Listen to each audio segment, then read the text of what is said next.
Hapa ni EWURA. EWURA. Yes. Yes.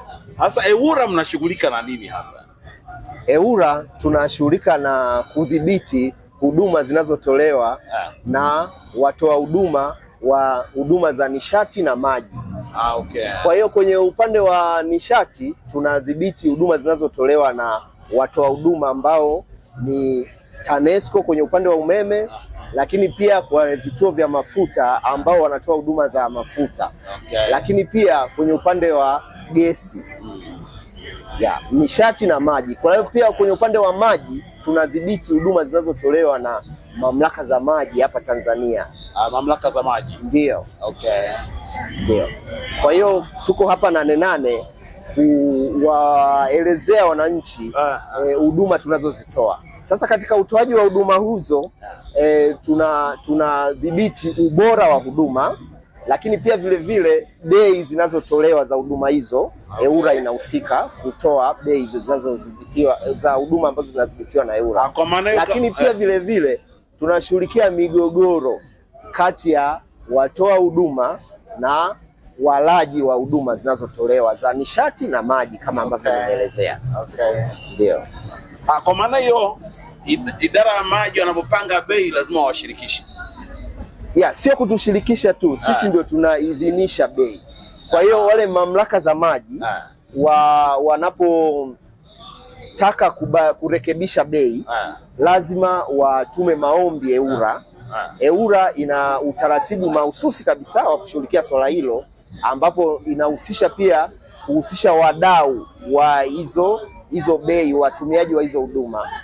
Ndio hapo sasa tunaidhinisha hizo bei na zinatangazwa kwenye gazeti la serikali tayari kwa kutumika. Alafu umesema mnaangalia uhusiano kati ya watoa huduma na wateja, si ndio? Ndio. Sasa kuna tatizo moja idara ya maji, yaani unakuta mita za maji zinaibiwa, alafu mteja unatakiwa ulete mita nyingine uilipie. Wakati kule kuibiwa haikuwa hiari yako. Ili huwa mnaliangaliaje? Yaani unakuta hapa anayeumia ni mteja. Watu wanapita usiku wanaiba mita za maji. Alafu watu wa idara ya maji wanasema mteja lazima alipie mita mpya.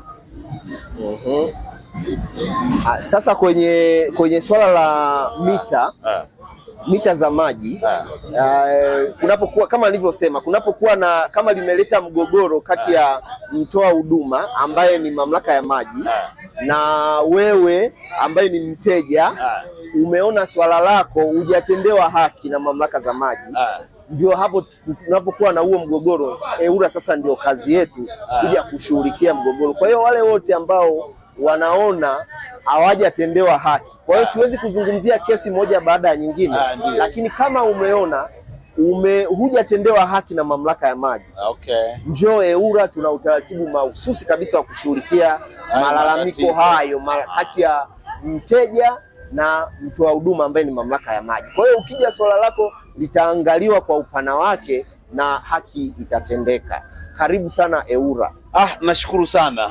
Asante sana. Asante sana. Karibu sana Bwana Clemence Mwandambo. Asante sana.